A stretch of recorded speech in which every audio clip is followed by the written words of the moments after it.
Gentlemen, welcome to today's edition of Press Hour. Regional and local councils are the main institutions that will determine how good or how bad decentralization works in Cameroon. Governance equally will be the yardstick. That is how the stakeholders manage infrastructural projects, human and financial resources. Whistleblowers have started pointing out cases of misappropriation, the case of Jakiri Council. And some are even saying that the regional and local councils duplicate their budgeting. We're going to, while waiting to see what the investigation going on will bring out following the whistleblowing, we are going to start looking at what's happening in the local councils, especially a few months to the elections that will obviously come up with municipal and legislative elections. It will be the time for reckoning. Regional and municipal councils duplicating projects budgeting. That will be our first topic to discuss on Press Hour today, but we are also going to look at what we term a phenomenon in Cameroon where so many awards are appearing on newspapers, they are appearing on so many other fora and other areas of national life. Awards worth celebrating, that will be the second topic that we'll handle today on Press Hour. To talk about this, of course, we have three journalists and one economist. Dr. Tumenta Kennedy is an economist. She is also the CEO of African BIPS. Doctor, welcome to Press Hour. Thank you very much, Kilem. It's a pleasure to be here and to join this distinguished panelist of great minds shaping our perspective. Thank you very much for inviting me to discuss on this unique topic. You are welcome, Bertrand. That's Do Bertrand is the managing editor of the Guardian Post newspaper. Bertrand, welcome. Thank you, Kilian. Happy Sunday to all our brothers and sisters out there. Thank you so much for coming. The publisher and editor-in-chief of the Guardian newspaper, Christian is right here also. Christian. Thank you. Just to say that the Guardian Post. The Guardian Post. Yeah, it's a pleasure to be here, and the first surprise that I'm here on the set with my managing editor. I don't know if it's a coincidence. Well, both of you master the topics. We invite people on Press Hour about their knowledge of the topic. Not really, we don't care about where they come from. Thank you so much, sir. Thank you, you're welcome. I'm happy to be here. Yes, we have Tening Lucas Cheffo, who is the publisher and editor-in-chief of the Reporter newspaper. You're welcome, Lucas. Thank you, and happy Sunday to our viewers. Happy Sunday to my co-panelists, and I think every time that we will take time out to sit here on Sunday is for us to discuss things that can change our country, because you don't need to have a position before you can change your own country. You can build your country through just discussing things that can help people change their mentality and change their mindsets. Thank you so much. Another member of this crew here on the set, just working in the background, is Angela Mbong. Angela Mbong is the one who reads the newspapers for Press Hour. And right now, we're going to invite her to tell us what the newspapers have been saying the week that just ended.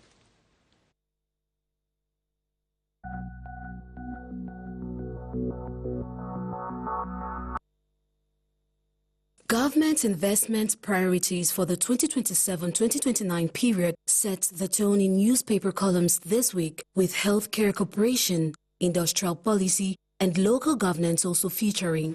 Cameroon Insider gave insights on the June cabinet meeting chaired by Prime Minister Chief Dr. Joseph John Gute. It projected government's focus on the expansion of universal health coverage, the national road network, increasing access to drinking water, boosting agriculture production, among others. An addition of healthcare facilities catches the attention of Cameroon Tribune that released the ceremony of the handing over of 2 mobile field hospitals by the United States State Department to Cameroon. The facilities valued at about 6.5 billion francs CFA were received by the minister delegate at the presidency in charge of defense, Joseph Betty Asomo. A gesture from the United States which the media newspaper opines goes a long way to strengthen military cooperation between the U.S. and Cameroon. Newswatch reports on the reconciliatory move taken by the Fononso, His Royal Majesty Sem Mbinglo I. This, as the newly launched book of the monarch retraces his personal experiences throughout the Anglophone crisis.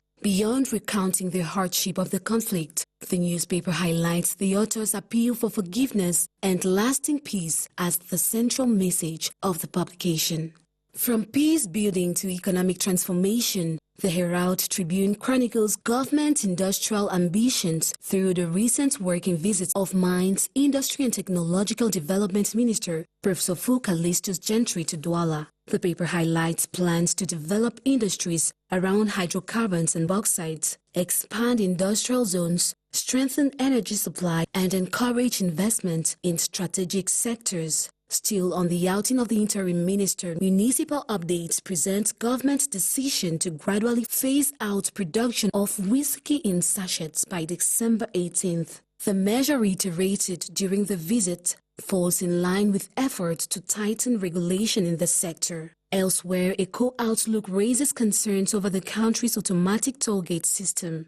The publication points to delays in the implementation of the project while questioning the use of more than 30 billion francs CFA invested in the initiative. Meanwhile, public investment management comes under scrutiny in the Northwest region. The Horizon newspaper highlights allegations of financial irregularities at the Jacquerie Council in Bui Division, where some projects reportedly recorded 0% physical execution despite full financial disbursements. Further details emerge in the Post newspaper, which informs of the action taken by the development officer of the said council in his petition of the Supreme State Audit, the Ministry of Decentralization and Local Development, and the Special Criminal Court over projects allegedly paid for but not executed. The step by some residents of the area to resort to community labor in addressing infrastructure needs is further presented in the Post newspaper. We part with the newspaper stands for this edition, Sunday next, on what the papers would have said.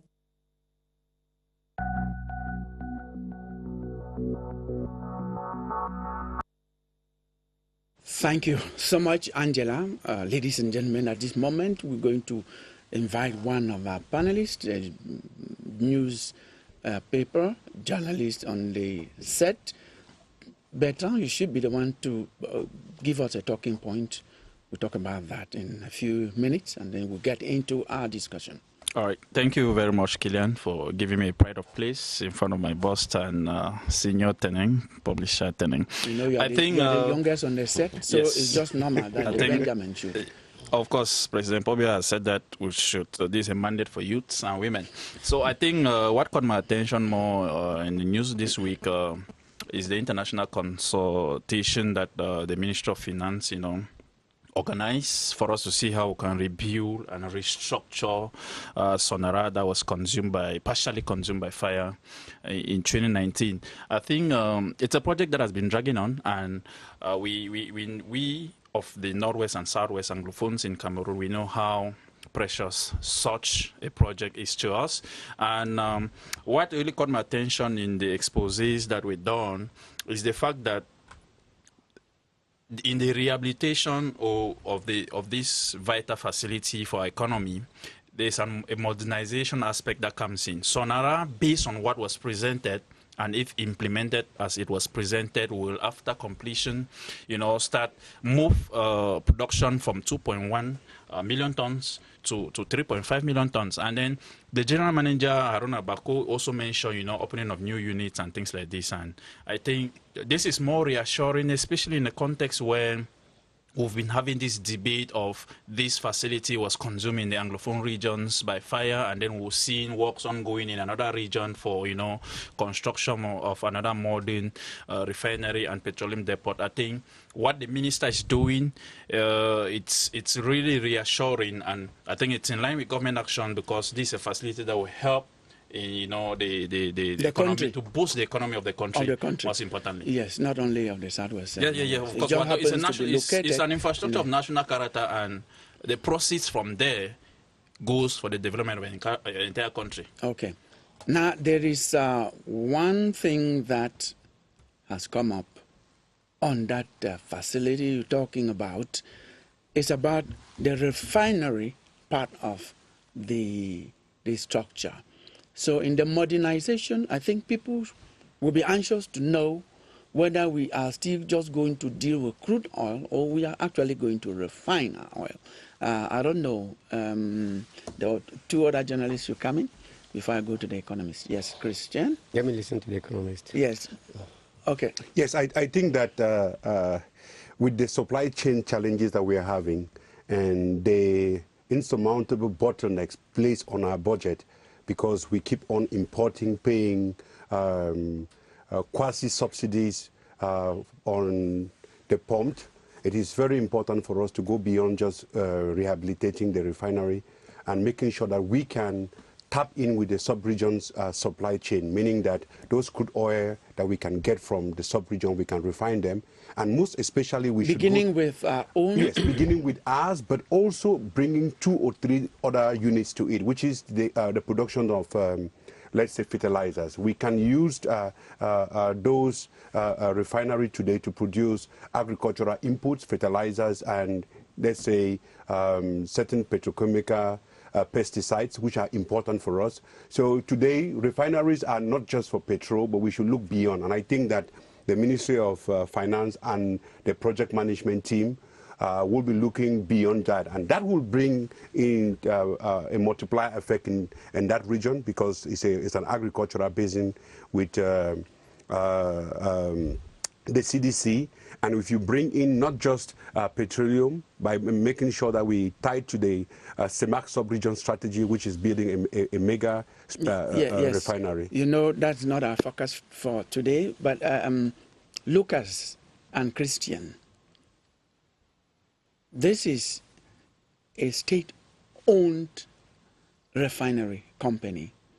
In some countries and neighboring countries, one person has a refinery company that is really doing well. What is wrong that we as a country cannot, you know, rebuild ours in a short while? Killian, the issue is we have neighboring countries that have the same subsoil like us, and they have the same crude oil like us, and individuals have decided to take upon themselves because of the finances they have to build. They say in a country we've not arrived at that level, but with the new Sonora, let me call the new Sonora that is being flouted, there is one thing that we should equally take into consideration. See, I think byproducts of petroleum byproducts equally help, like Dr. was saying, equally help in road construction.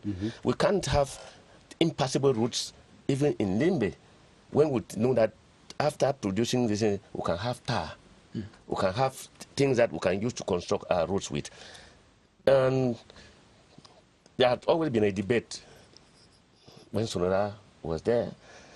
The debate has always been why Sonora is in Limbe and then they sell even, I don't know, imported yes, oil, imported petrol in Limbe from the next neighboring country. Yes. It's because the Sonora was unable to give Cameroonians the right quantities. Presently, I've read on social media and I've heard guys complaining that in Norway there's already shortage of petroleum products in Norway.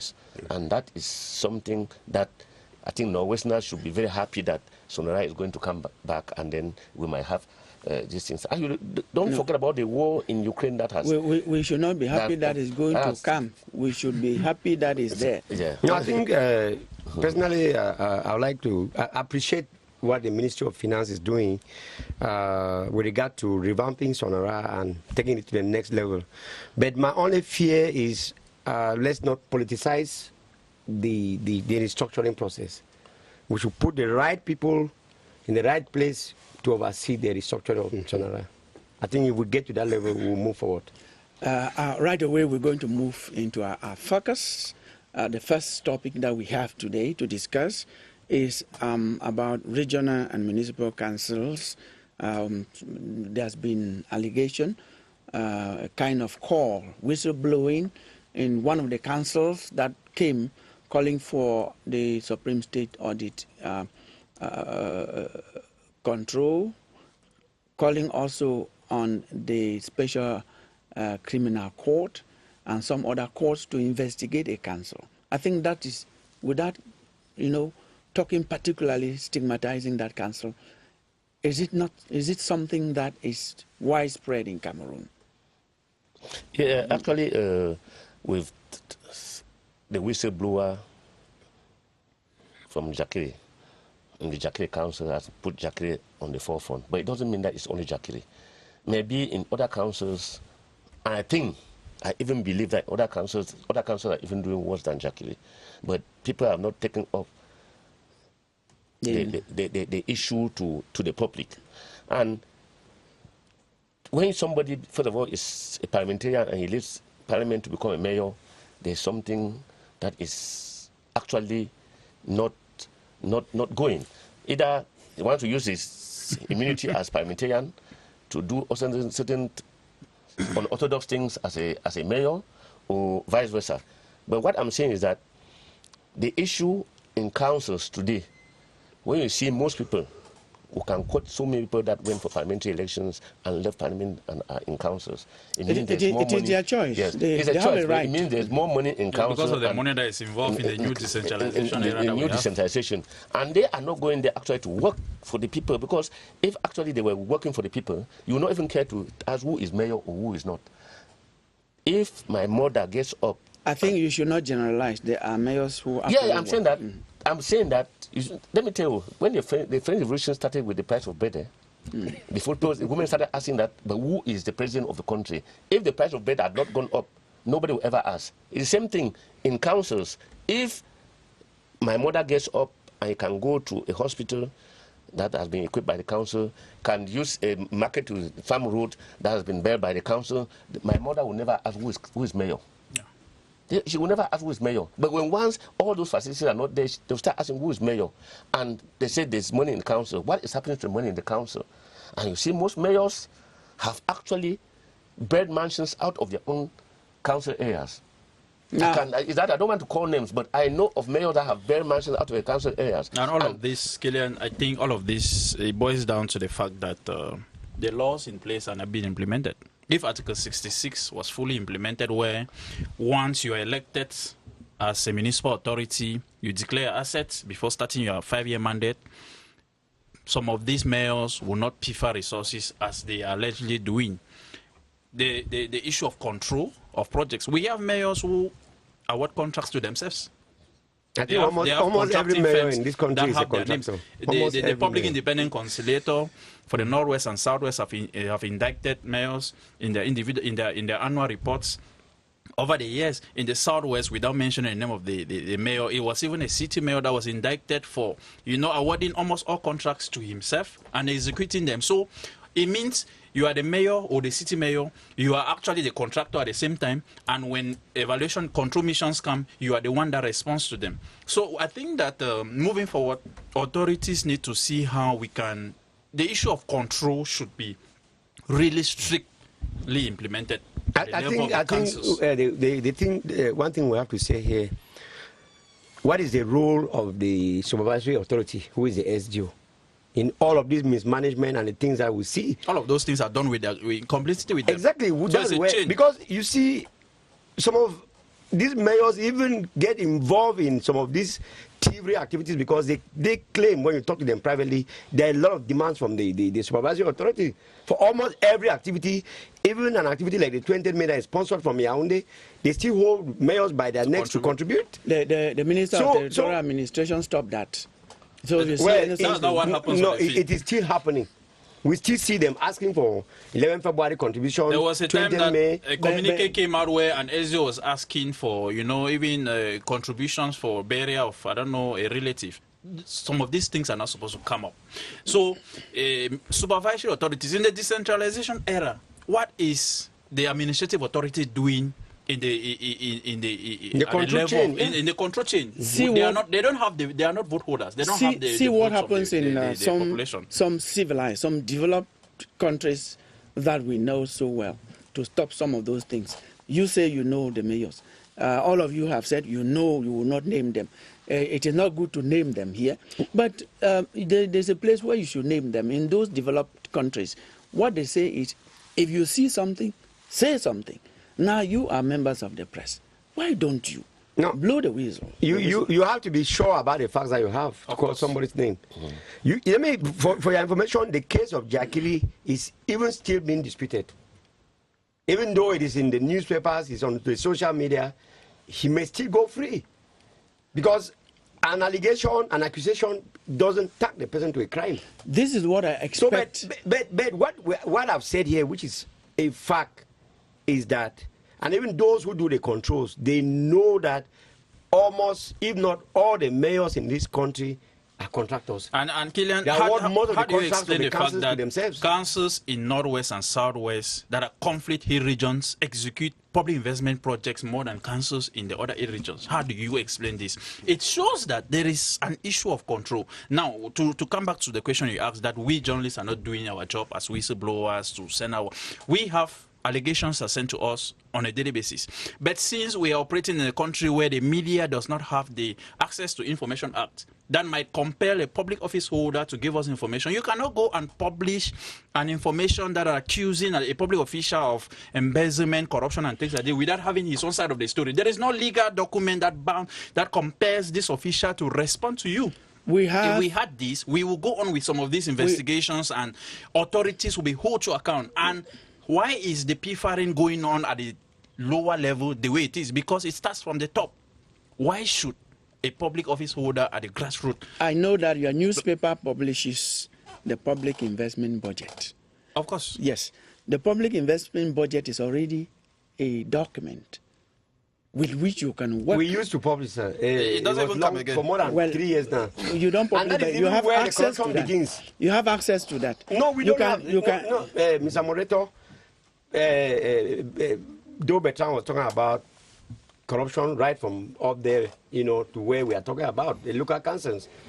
Now, the World Bank had insisted that for greater follow-up, they should publish the projects earmarked for each council area for public scrutiny. That's to say, last year, we published that we're going to construct boreholes and stuff. This is the next year. Where is the borehole here? But for a long time, the Minister of Economy that used to send a document, they block it. So we don't even know. And let me give you the reason more was because of the crisis in the Northwest and Southwest, where in areas where you cannot access them, the projects kept coming. And then when journalists started asking questions, you voted this amount of money for one subdivision, but for the whole year, no vehicle can go there. So how did you execute this project? When those questions came up, government decided that they will not publish again. And for the past 4 or 5 years, it is something that is just hidden within the ministry. Is no longer coming out. It's no longer. And when Bertrand said that it starts from up to down, imagine situation because I've gone to National Assembly on several occasions, and the parliamentarians as people who say they are supposed to check government action. And this year somebody brings his budget, and in his budget he needs to buy 10 cars in his budget. Next year he brings budget 10 cars. In 5 years he has bought, he's supposed to have 50 cars. Where are the cars? You go, are the cars bought and taken to his house, or how do parliamentarians actually control whether the person has bought the cars or not? No respect of law. No, if the finance bill comes to members of parliament at times on the eve of the closure of the parliamentary session, whereas the law says you have to give MPs the draft finance document 15 days before session starts. So the issue is government itself does not want the country to move forward. If you are taking a voluminous document of 100, 150 pages to members of parliament when session is on course, whether you are supposed to give them 2 weeks before the session starts so that they read, find out where there are lapses, and then start pointing them. This is where the issue is. And that is why the Prime Minister keeps defending the government economic project on the eve or the closure of parliamentary sessions. Dr. Kennedy, there are so many economic activities that the councils can carry out. And I know you have been, I don't know how to describe you, you have been advocating for so many things that can be done by the councils. Yes, I think following their discussions, it shows that there is a misplaced priority happening. I don't blame parliamentarians who leave that job to go to a council. It shows that where there are incentive, human beings act based on incentive. If they find opportunity down there, it means they will go there. But this is what we are seeing. If you look at the different challenges that councils and regional councils are having, is based on a certain mindset. We have regional councils and local councils of consumptions and not councils of productivity. And when you have councils of consumption, with the way the state budget is managed. So when you have councils of what we have in Cameroon is consumption budget. Yes, we have councils of consumptions. Then it becomes a problem. If you look at some statistics, the Northwest Regional Councils had approximately 14.6 billion for 2026, and if you look at 14.6 billion, 40% of some of these budgets are for operations, administrative. And if you look at some of their priority projects, actually, I'm so happy that you brought up this topic, because you find these regional councillors and local councillors, they want to do something, but they don't know where to start. If we look at the second phase of the regional councils budget and planning phase, some of them say we want to build bogus, lavish headquarters, still consumptions. And this is where they have to change a mindset, and they have to go through a councils of productivity. When you talk about councils of productivity, we start at very, very low level. We have what we call a graduation model. Imagine that in our villages, instead of looking at our chiefs to become auxiliary of the state and only receive our children for burial ceremony in the villages, they can become chiefdoms of productivity. They create spaces, few spaces, where they bring multi-product machineries there, bring water there, ask the diasporas to invest, all of us to invest, and our mothers and cooperatives in the villages go there in that space, protected, and just produce, and then we take and sell. That could solve the proximity import substitution problem. The second thing, if we look at the councils themselves, come on, they should create investment hubs in what we call productive councils, together with FECOM, with the MAXI, they can create special economic zones, create a space where people who have migrated from the rural areas can bring their products in those areas secured. If you look at what happened in Bamenda with the economic zones in Bamenda, it's the safest place to produce in Bamenda, and you can get trucks in and take out. And so I think that our local councillors and regional councillors are just trading up. Sometimes they write the budget, we're going to produce pipe-bomb water, and the regional councillors write the same thing, yes, we'll make schools, and then whosoever realizes the first, the other person claim the benefit. So I think that we shouldn't accuse them. It's about, you can't ask somebody to give what he cannot give. That's unethical. That is why we have to educate them, help them to have a project mindset. They have to create spaces so that our villages should produce, not only consuming. Our councils should be a productive councils. Just one point with Dr. Kennedy. These lofty ideas that you have, you come and talk about it here. Have you thought of, going towards them with such ideas? So Killian, I like that topic. Yes. This is the second time. I studied in Germany, also with a background of economics from Cameroon, Longla Comprehensive College, basics. And you just need to take a Form 3 child and tell them nearest to source of raw materials, factors affecting the location of an industry they will give you. I produced the study for the insertion of women and youth in the African continental free trade. And this thing is very fundamental. The Chinese themselves created the Royal industrial zones. That's why the rural areas supports the urban areas that fit the national areas for export. So we have been offering to the regional councils to help them, because to help them develop bankable projects that will help them to get the notoriety, to get the recognitions, and to make sure that the cake, which is the return on investment through taxes. Are you saying they have been pushing you away when each time you go towards them? We are offering. Look, I don't want to accuse them, but CRTV and PressR did their job to make sure that you get the best experts to share ideas. They just have to keep away their pride and call some of us to just come and assist them. We will not only bring our knowledge, we will also invite the diasporas, invite some of people who are doing that in this country to do it. Maxi actually is working with FECOM to create industrial zone. And that is why these regional councillors, we are open to assist you so that we shouldn't be accusing them on things that they suffered from triple ignorance. They don't know that they don't know that they don't know. And sometimes some of us journalists do not know that we don't know that they don't know that we don't know. This double ignorance issue makes us to be accusing them. Those people who are heading, well, not all of them, regional councils, municipal councils, a good number of them are learned people. Yeah, but excuse me, there's what is called a common vision. So what we have a skewed vision. I spent a lot in my campaigns to become a regional councillor, and sometimes I indebt myself to do that.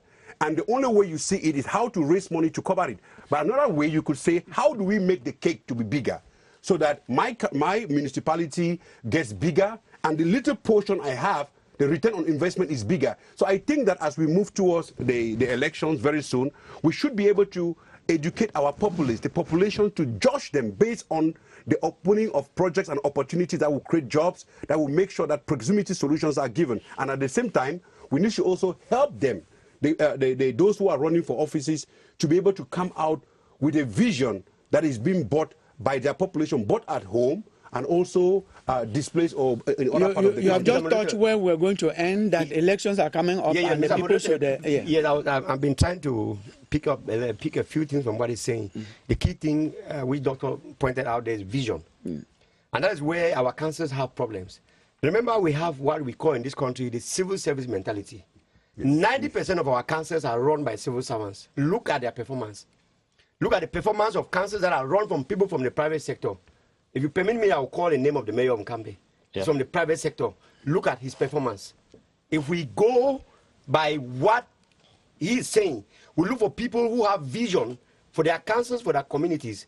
I mean, not the issue of having a godfather in Yaoundé who impose a civil servant who will stay in Yaoundé for 5 years as a mayor.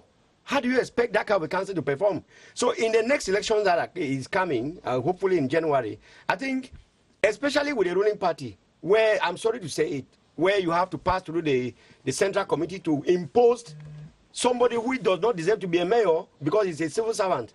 And we see the result that we are seeing today.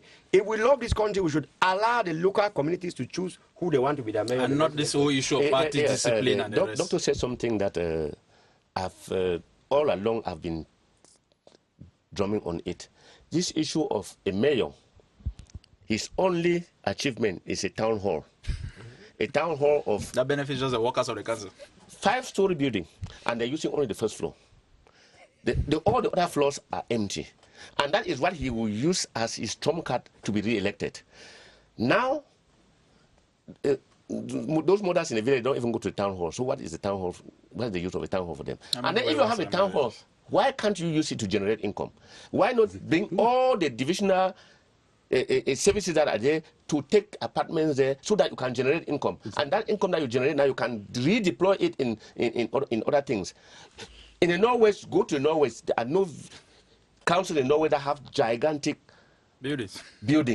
And those buildings, the valuation goes on the building. Meanwhile, there's nothing that is being... Well, some of those buildings are done for them by FECOM. Yes. The council just go and lobby money for FECOM. Kilem, this is, I think we all agree. So we need to help them optimize the infrastructure they have.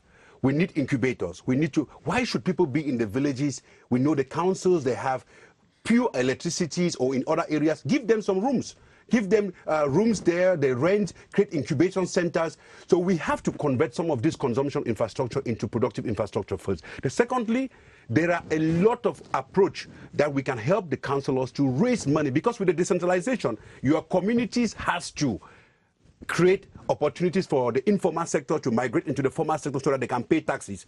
You can't only borrowed from FECOM and borrowed to build, and it's a generational debt that you are putting on the people. So I think that they should not only use their brothers and sisters or party, use science. People should assist you. China, Germany, and all other countries, they have done it. So we don't have, it's not a copy and paste, it's copy, adapt, and advance. I like it that way. Now, before moderator, 1 minute, sorry. Go ahead. Remember, I had the opportunity to meet the Director General of Taxes. He called me because we ran a story in the Guardian Post about the new local taxes. Yes. And from my discussion with him, I was convinced when I left his office that the reason they're taking out those taxes from the mayors is because they were not accountable for. Exactly. So you will not believe it, but that's the truth. Yes, I learned about that. You harass people for taxes, and then you don't even account for how the money is used. I learned about that. Just to say that, to pick up on what Prof said on duplication, I think that municipal councils, city councils, and regional councils should not become competitors. That is on duplication of projects. I think they are there to complement each other. When municipal councils do their, project, when they outline their projects, regional councils are normally supposed to intervene on projects that have regional, representation. Why these municipal councils are supposed to do provide the basic services for people within those municipalities. So I think that they should rather complement each other instead of competing, because what we have seen most often is that there is this issue of people trying to have projects that the population identifies with, that they can present during elections. So I think that you said during elections, we have elections coming up. There's what we call bicephism, that the government deliberately put between the councils, the regional councils, city councils, and local councils. This issue of public independent conciliator came because of that bicephism. And this bicephism, look, for instance, Yaoundé has a city mayor, and we have 7 councils. What is the competence of the city mayor and what is the competence of the local council? You see them competing, and at the end of the day, the local population suffers because nothing is done. This one says, it is my domain to do this. This one says, it's my domain to do this. This one says, it's my domain. I saw this thing too with roads. We have Minister of Towns, we have Minister of Disease, Minister of Public Works, and a road label, Chong A road, passes through a town. Whose competence? If a road gets bad, whose competence? Is it the competence of Minister of Public Works or the competence of the city mayor? You see that bicephism, and the people will be suffering because somebody says, it is not my competence, I'm not going to do anything. Somebody says... Now, just one question before we phase out of this topic. What you have said here, you are talking about people who are looking forward to electing the councillors, especially the municipal councillors. Mayors come from municipal councillors. It holds true also for the parliamentarians, especially of the National Assembly, who will certainly come in with the municipal councillors from where the mayors will come. So what is your message as people who are enlightened to help people to vote those from what you're saying can deliver on the country? Yeah, let me just come back to this Jakiri issue. The mayor will have already done is more than 5 years in office, and it is the 6th or 7th year that there's some kind of whistleblowing about his kind of management. But again, we are aware that there's always been a control team to Jakiri, and they saw nothing. Is there a problem somewhere? I can't answer the question. Yes. What are we going to? The issue now is tell the people. The people should choose those who will lead them. It's not because you have a provision store in the quarter and you're a bit popular, you have a bit some small money, that you must be made a councillor. Each quarter should have a councillor. Each quarter should have a councillor that can identify, that can fight for his people before you are elected into the council. And when you're elected in the council, the councillors, it should not be people who have money that are elected mayor. You look for somebody who has a vision What is he promising to do? What does he want? What can he transform? Can he transform the council into something else? Doctor gave palpable examples of how we can transform our local councils to production councils. Palpable examples. You go to a council, there's a very big basin, farming basin. Nobody is farming there. Bertrand, Yeah, I think councils should be able to identify the riches of the municipalities and see how you can develop them. We're talking That's about basically it. We're talking about what you tell your people. Yes, your mayor has done so well, so he should be maintained. No, the population should judge. The population should judge based on the performance, based on the promises that these mayors made in 2020. If they have been able to realize, you give them another chance. If they have not been able to realize, you send them away and you go for people who you believe can deliver. Go for people who live with you, not people who are resident in Yaoundé and do not know what the municipality look like. Dr. Kennedy, sometimes people speak like you with these very good ideas. Once they become mayor or some other person, we don't know where those ideas So look, the issue is that no one has all the solutions that he can build productive councils alone. And no one is less resourceful that he cannot contribute. All we need to do with the population is that the councillors should go for co-creation. Go back, meet your people, work with them. The PNDP did something, assume that we have common goals. But we had 3 goals. 1 personal goal, 1 common goal, and 1 secret goal. What actually took part was always the secret goals. People could say their personal goals, but they never tell you their secret goals. What we should do is for co-creation. The issue is there is no way the population can sit behind. Otherwise, the diaspora will contribute, the local development committees will contribute, the councils will contribute, and the regional councils will contribute. They stay on the same project, but we can efficiently use this money. And that's why all of us, the journalists, the economists, and the councillors, we need to go back on the drawing board. Resources are not inexhaustive. We have to make sure that we efficiently use them so that they can spend more time doing good things and having streets in their villages named after them instead of being running because of APV and so on. I think that as an economic ethicist, we shouldn't accuse these people because sometimes they don't know that they don't know.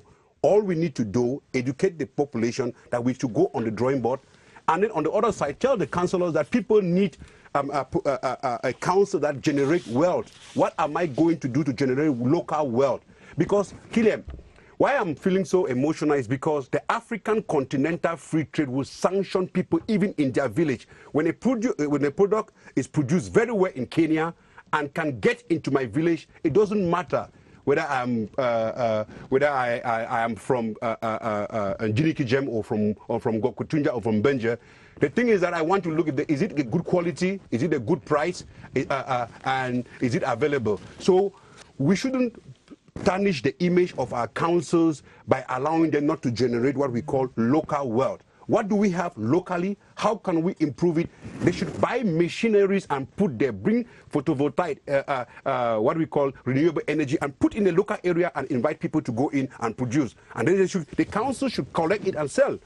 I think that for me, it is very important for us to allow our councillors, and that's why we are asking the regional councillors and local councillors, with the United Nations Economic Commission, we can do something, and we are there to assist them to figure out how we create productive councils. I think that is what we are advising our people to do, to make sure they vote in people who can deliver the goods. It's as simple as that.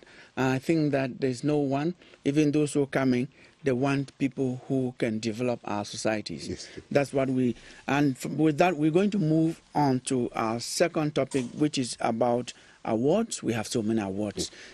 People have awards on newspapers. This time we see awards on every cover page of newspapers. This person is having an award. Talk to us about this award. We're beginning with you, Teneng. Lucas, we're talking about awards generally. We see it's so rampant now. Yeah, awards. We see them. We give them ourselves to people who merit, and it is just a way of patting somebody's back that you should do more. I should do more. That's why we give awards, because awards are not bad in themselves. Even in America, you have the EGOT Awards, you have the Emmy Awards, you have the Grammy Awards, you have the Oscar and the Tony Awards. They're given to people in different because the Emmy Awards are for TV, the Grammy Awards for musicians, the Oscar Awards are for film, and the Tony Awards are for theater. So when people are in different sectors in society and do something that needs to be recognized, that we can recognize their efforts, we give them an award. An award is not a bad thing. An award is something that... Yes, I agree with you, but from what I see, yes, Dr. Kennedy, the awards now only follow people who can sponsor the newspapers. Yes, I want, turning to my co-panelists from the media sector, we have to call the spade the spade. Look, these awards that we are seeing is showing the financial desperation of the media and private sector. You see, the business model of our media sector, to allow them to do their job, we do not have sources of finances to support them. Sometimes these awards are skewed. It's another way of getting, site finances that comes in, because the private sector is so small to even, let's say, do publicity on their medias. And the way they have to remodel their business model of the media is so bad that at the end of the day, if the government doesn't give their financial support to them, it comes, but it doesn't come at that magnitude that it usually comes. And the media landscape has become so big that, that amount, if it was, let's say, 1 billion, with 5,000 to 10,000 media houses, it means nothing. And now they are selling awards and giving a devaluation to the value of this award. Some of the houses are doing great job. They are doing great job, but the verification, certification of this award has made it in such a way that somebody received an award in 1 week of 7 media houses on the same thing: integrity, corruption prevention. But we continuously see corruption prevention at everywhere. So I think that somewhere, us as the media, we need to go back to the drawing board and say that, and among ourselves, how do we create the space, the license to operate, and integrity and credibility of the media house? Secondly, how do we make real money by focusing on what we are out there to do? Detect fraud, educate the populations, and make sure that we announce change and ask for counterintuitive perspective. So I think that our media brothers, somewhere, we have, Killian, I'm happy you brought these media people here. We are afraid to call it. We are almost bankrupt. The media houses in Cameroon are almost bankrupt because the sources of finances are not coming. And what do you want? I can blackmail and pay them. They will publish something against someone. Some of the medias, you find them writing every day about a company. Is every day on their media site is a single company that they put on it. It shows that he who pays, he who blows the pipe determine the throne. He who pays for the advertisement determine the media. You sound so exaggerated in what you said. No, I think, a picture. Now let me also make a point. I'm giving you the microphone. You just talked about corruption and other things.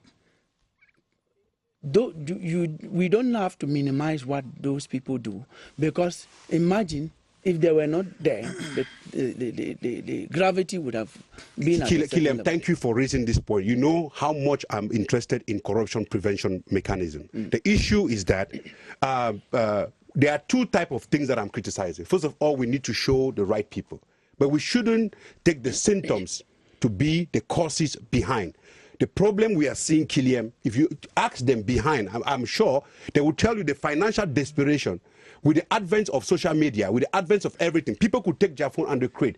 Can they go back to the drawing board? Or can we find a new method where those who steal and pay fines, we take the money and give to the media houses to report? These are issues that is being done in other areas that we need to find another means to help them. We agree they are so important for the socio-economic development of our country. Not all newspapers. The Guardian Post, for example, we are pleased to have the publisher and editor-in-chief here. It's an independent newspaper. I will allow the newspaper publisher to talk about it. They have their printing press. They have the staff, the permanent staff. We have a few newspapers that way. So despite this, I think there are still people who actually merit these awards. No, I think one thing I want to say, Mr. Moderator, He said a lot of things, some truthful, some half-truths, some over-exaggerated about the media, which is your right to say them. But I think the first thing is that the issue about awards, it did not start in Cameroon, and it will not end here. It is done all over the world. My only worry, I'm talking here in my capacity as the president of the Cameroon English Language Newspaper Publishers Association. Coincidentally, I'm also the interim president of Newspaper Publishers Association of Cameroon. So, but we have a worry even among ourselves where a newspaper that does not publish for 5 years, sometimes some give 5, 6 awards in 1 year. It is really embarrassing, as Doctor said, and sometimes even within us, as for the criteria, even Ballon d'Or that is done in France is always questioned. So you cannot say that this one doesn't merit. But I think awards are like medals that the government dishes out every 20th May to say you have worked well, this is a pat on the back, do more. And of course, I think there are people who have improved on their services to Cameroonians because of these recognitions from the media houses. My only worry is for a media organ that doesn't even publish and you are giving awards. And I feel ashamed for the people who are running behind those kind of awards. You see, almost every newspaper in Cameroon now is a media group giving awards. I mean, we even say that who qualifies to be called a media group in Cameroon? We have a Cameroonian who has, as of now, 210 awards. The awards, most of them are not given by newspapers in Cameroon. Exactly. So those are people who have distinguished themselves because it's not Cameroonian. Cameroonians also only. We're talking about, say, Dr. Barrister Ntumfor Nico-Halley. No, I think we are not supposed, it is not us here to say that, say, Dr. Nico-Halley has distinguished himself. I think the people who have given him those awards, they've already said, we are giving him this award for 1 or 2 things. And you rightly said it. I've had the opportunity to visit the gallery. I led a delegation of SEMPA members, and behold, believe you me, most of those awards are coming from international bodies. What you find in the Nico-Halley Gallery, they are not even local awards. So that is to tell you that, and some are even coming from church groups, not just the Presbyterian Church where he is. That's to tell you that it is not just the media seeing something good in what Barrister Nico-Halley is doing, but that even the society and even without Africa, not just within Africa or within Cameroon. So he merits them, and like we said, you cannot judge a media house, why did you give this award? Did he merit? Our only worry now is the method. Exactly. Yes, Lucas. Yes, I was saying that awards have 3 things to do.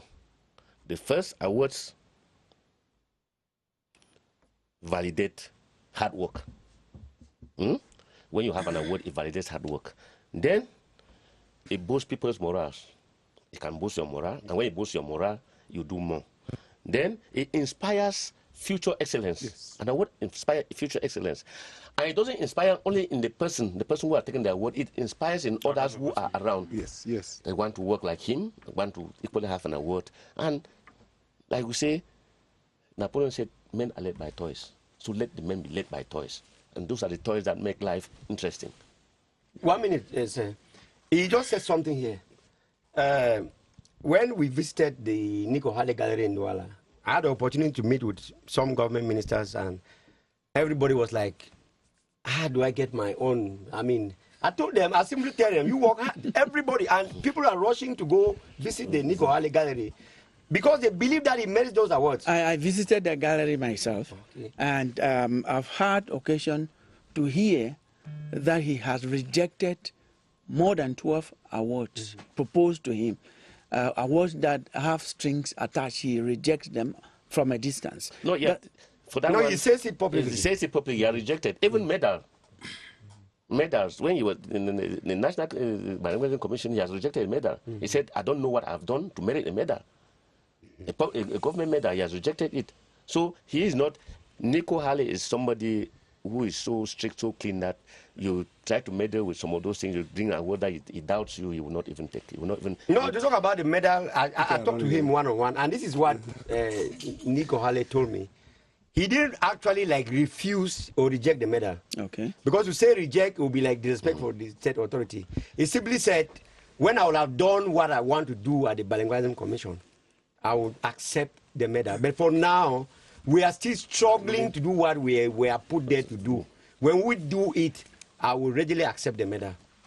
And Killian, just to come in to say, talking as someone who has also received awards at my level, I would say for awards that are organized by media organizations, I would say the media as watchdog of a society should not only be there to pick holes in what people do. The media should be able to award excellence, like Teneng said. We are not only there to criticize, for instance, mayors. We are not only there to criticize government officials, but when someone excels in a domain, we should be able to recognize. At the level of the Guardian Post, for instance, I would say that we give awards on a weekly basis. Why? We have a column known as Personality of the Week, where the most outstanding Cameroonian, judged by our readers, not the newsroom, is recognized in a week as Personality of the Week. That is an award, for instance. I have no comment on that.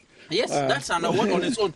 It is a media organ that is recognizing excellence in maybe public service delivery, in maybe civil society work and the rest. And like the publisher already said, the issue should be at a level of who is giving and the criteria under which who is giving. And like Doctor said, I don't think media organizations are so cash-strapped the way you painted a picture, so much such that they will be trading awards. It's true that in some cases, people do support the organization of the ceremonies, but I don't think that awards are really traded as... Now, Michael Jackson had 800 awards. Yes. Nelson Mandela had 260 major awards and honors throughout his life and after his death. These are people, we know what they have done. In Cameroon, we have someone who already has 210. So I think, by and large, they merit. Yeah, Tumfo, I would say Tumfo is an inspiration to many Cameroonians. He inspires people across the board, and he merits his awards. And like it said, those who have visited the gallery, you realize that most of the awards are from outside, and not even from media organs. And they come from across the board. And there is a key thing, moderator, about the Nico Hale Awards. Most of his awards are for his decades of peace crusading, and then the fight against corruption. And then Yes, this is a point. Dr. The topic. I'm really happy that we have touched certain things on this topic. We need to, as the media house, we need to have some standards, credibility, traceability, and accountability of what we do. I think if we have to, we shouldn't crowd out our credibility and allow people, for example, who do not publish on daily basis, who do not actually publish their criteria, and they provide a lot of award. Recognitions of people is so important, and I think that the topic here is not about our father that has merits it. There are many Cameroonians that really merit, but we want counterintuitive Cameroonians to be brought up. Go and figure out that mama somewhere that sells beignet to people, and today they are up. So I think that the media house has to sit down, and I'm very happy that the president of the Anglophone Publisher Association is here, and I think they have been struggling to bring in an ethics of the professional ethics in their milieu, and I think that's what is salute, and that's the same thing we have to carry within the award part. We need to. My own interest is that we want, an award for ordinary Cameroonians of the day by the population with their social media, sending it to you. I think they've taken notes. They've taken notes. That's very important. I think most of the awards are not given. It's just that sometimes they are not made public. We give to even. Like one of the recipients of the Guardian Post Award in Ibolowa was a local journalist in Kumba. Very good. Okay. We have come to the end of our time. I want to thank you so much, gentlemen, for this heated debate today on Press Hour. Thank you. Just to announce that from next week we have a different presenter of Press Hour. I will be going on annual leave, and we have one of ours who has presented before, Mokwele Prince Aduma will be here from next week, and I know you also know that he is up to the task. He does it as good as anybody can do this program. Thank you. You will not have my face for quite some time. Thank you for being there. Thank you for supporting us. Continue to watch CRTV programs.